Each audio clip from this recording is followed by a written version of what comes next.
Ministerio de Economía y Finanzas ha lanzado un pronóstico de recuperación económica para este año.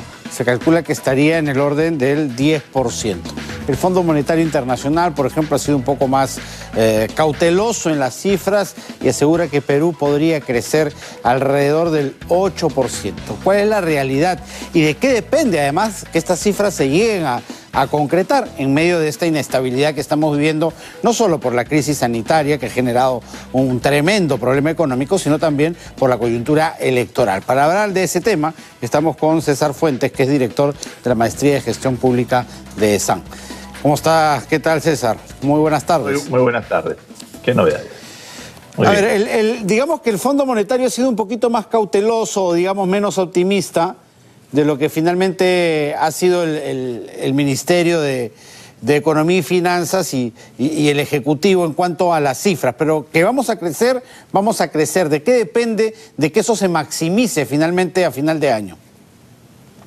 Bueno, hay varios temas que creo que pueden tirar esta proyección, que creo que es razonable, hacia abajo, ¿no? Uno es el rol de la inversión.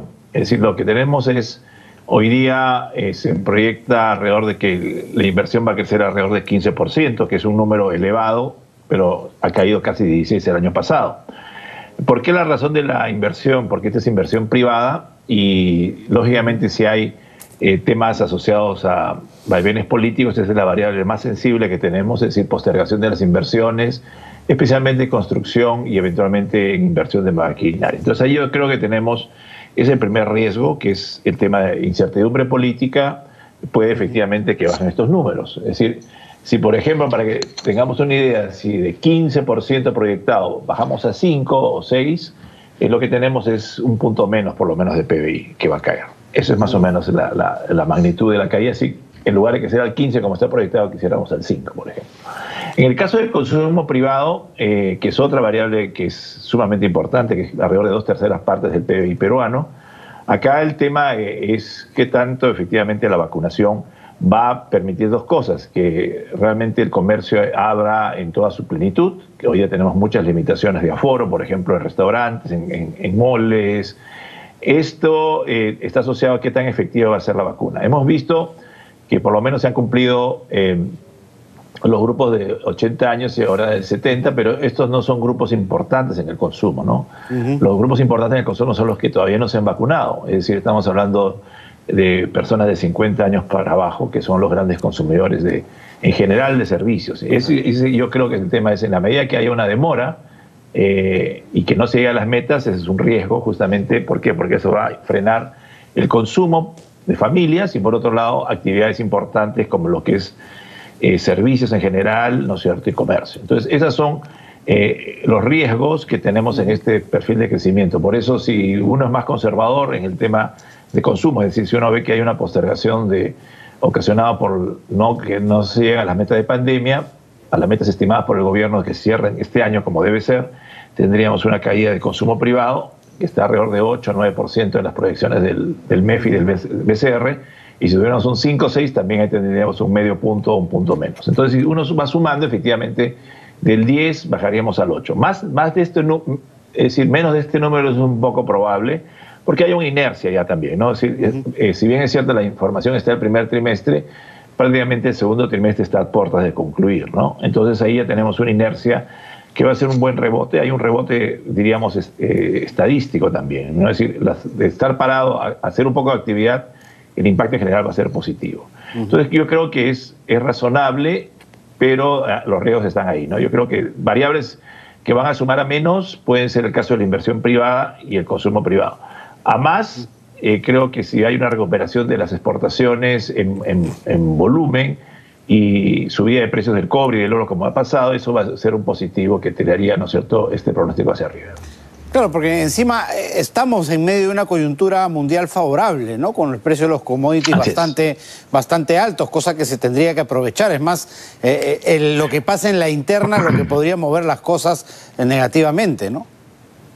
Así es. Si uno ve, por ejemplo, los precios del cobre, históricamente estamos estamos teniendo niveles que no teníamos hace 10 años de precios. Entonces acá yo creo que hay una oportunidad enorme, porque ¿qué está pasando? Ahorita ya en Estados Unidos hay una recuperación de la economía, no del empleo, pero sí de la economía, y en Europa, si bien es cierto, van un poco rezagados, también está abriéndose poco a poco la economía. Así de las dos grandes, esos son grandes socios comerciales de Perú, y China, como sabemos, hoy día está creciendo a más de 8%. Entonces, claro. China ya se abrió totalmente, pues, ¿no? Han logrado... Y todo eso, exactamente, y todo el sudeste asiático, ¿no? Y ahí acordémonos, China es importante por el cobre, por el oro, pero también es un destino importante para todo lo que es la agroindustria. Entonces ahí hay un tema, y además ahora, después de tanto encierro, lo que está generándose ahorita es este día que ya después de un año de estar encerrados o con limitaciones, es natural que después de una pandemia, como ocurre después de las guerras, de periodos de crisis, la gente salga pues un poco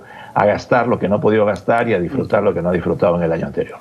A ver, pongámonos positivos, pues, ¿no? En un escenario positivo. Si finalmente, como se espera, llegan la cantidad de vacunas necesarias y a fin de año estamos ya todos vacunados, por lo menos los 24 millones de adultos, de mayores de edad, ¿tú podrías decir que para el 22 podríamos ya alcanzar niveles del 19?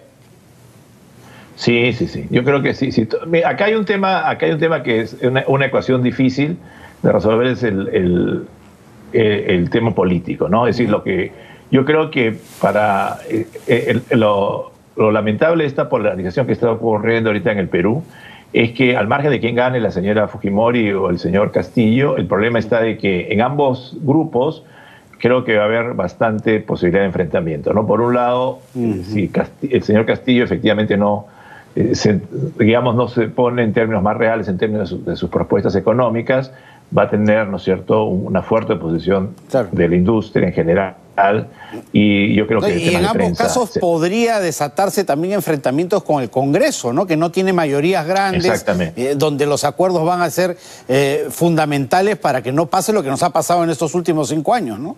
Así es, ¿no? Yo creo que y la señora, en el tema de la señora Fujimori también hay un tema, hay un bagaje muy fuerte asociados a los temas de corrupción. Entonces, yo creo que va a ser muy complicado el próximo año por el tema político, y lamentablemente no hay cuerdas separadas ahora entre lo que es economía y política. Entonces hay un tema sumamente importante que creo que los demás partidos deberían enfatizar, es tratar de buscar un acuerdo de gobierno, especialmente en el primero y segundo año, y que las heridas se restañen, porque lo que está pasando ahorita es, y eso lo ve uno a nivel de redes y a nivel de comentarios desde familiares, pasando por amigos, realmente hay una polarización de la sociedad peruana muy grande, ¿no?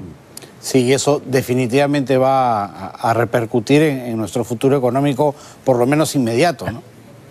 Así es, ¿por qué? Porque ahí tienes, si esto, creo que va a ser muy cerrada la votación, esa es mi percepción, pero en cualquiera que gane tiene que buscar, yo creo, un camino hacia el centro y al consenso, y hay agendas que son pendientes, clarísimas, ¿no? Los temas de educación, salud, infraestructura. Con eso yo creo que cualquiera de los dos gobiernos que entren tienen la agenda llena para los próximos años. Y una modernización del Estado, ¿no? Eso lo hemos conversado infinidad de veces. A gritos, ¿no? Hay gritos, ¿no? Yo creo que esto... El problema es que cuando se habla de modernización parece una palabra, ¿no es cierto?, media, diríamos, lejana de la realidad, pero modernización es que realmente el Estado cumpla lo que tiene que hacer, claro, que lleguen las vacunas, que la gente que funcione, que haya suficientes camas UCI, que los niños, hoy día 40% de los hogares en el Perú tienen acceso a redes, a internet. Eso tiene que cambiarse si realmente queremos pensar en un país más uniforme, más inclusivo. Esa es la gran agenda, al margen de que quien gane en la elección en este junio de este año. Perfecto, César. Muchas gracias, como siempre. Encantado. César Fuentes, director de la Maestría de Gestión Pública de SAN, ha estado con nosotros. Vamos a cerrar así nuestro bloque económico.